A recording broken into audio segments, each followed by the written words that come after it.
नमस्कार, मैं मुग्धा चंदेल आपस में कार्यक्रम में आपका स्वागत करती हूँ। आज मैं आपको एक पेंटिंग के बारे में बताऊंगी। एक समय की बात है, एक राज्य था। वहाँ के राजा के पास केवल एक पैर और एक आँख थी, लेकिन वह बहुत बुद्धिमान और दयालु था। उनके राज्य में सभी लोग अपने राजा के कारण सुखी और स्वस्थ जीवन जीते थे। एक दिन राजा महल के गलियारे में गुजर रहा था और उसने अपने पूर्वजों के चित्र देखे। उसने सोचा कि एक दिन उसके बच्चे उसी दालान में चलेंगे और इन चित्रों के माध्यम से सभी पूर्वजों को याद करेंगे। लेकिन राजा ने अपना चित्र नहीं बनवाया था। अपनी शारीरिक अक्षमताओं के कारण उन्हें यकीन नहीं था कि पेंटिंग अच्छी बनेगी। इसलिए उसने अपने तथा अन्य राज्यों के कई प्रसिद्ध चित्रकारों को दरबार में आमंत्रित किया। तब राजा ने घोषणा की कि वह अपना एक सुंदर चित्र महल में लगाना चाहता है। जो भी चित्रकार इसे अंजाम दे सके उसे आगे आना चाहिए। पेंटिंग कैसी बनेगी इसके आधार पर उसे पुरस्कृत किया जाएगा।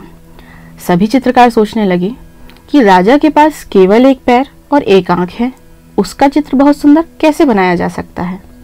यह संभव नहीं है, और यदि चित्र सुंदर नहीं आया तो राजा क्रोधित होकर उन्हें दंड देगा। इसलिए एक एक करके सभी बहाने बनाने लगे और राजा की पेंटिंग बनाने से विनम्रता पूर्वक मना करने लगे। लेकिन अचानक एक चित्रकार ने अपना हाथ उठाया और कहा कि मैं आपका बहुत सुंदर चित्र बनाऊंगा जो आपको जरूर पसंद आएगा।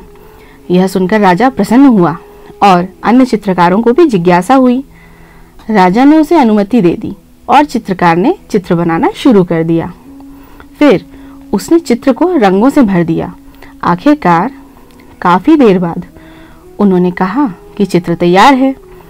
सभी दरबारी अन्य चित्रकार यह सोचकर उत्सुक और घबराए हुए थे कि चित्रकार राजा के चित्र को सुंदर कैसे बना सकता है, क्योंकि राजा शारीरिक रूप से अक्षम है। यदि राजा को पेंटिंग पसंद ना आए और वह क्रोधित हो जाए तो क्या होगा।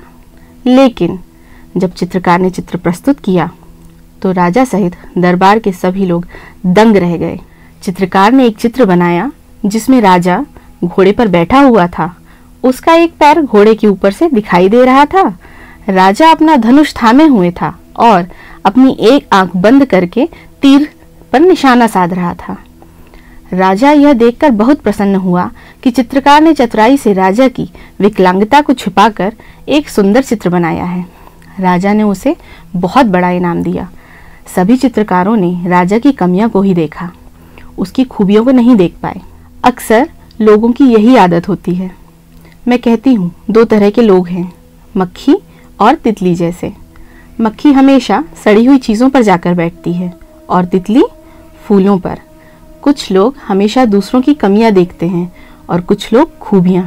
हमारा व्यक्तित्व कैसा है, मक्खी जैसा या तितली जैसा?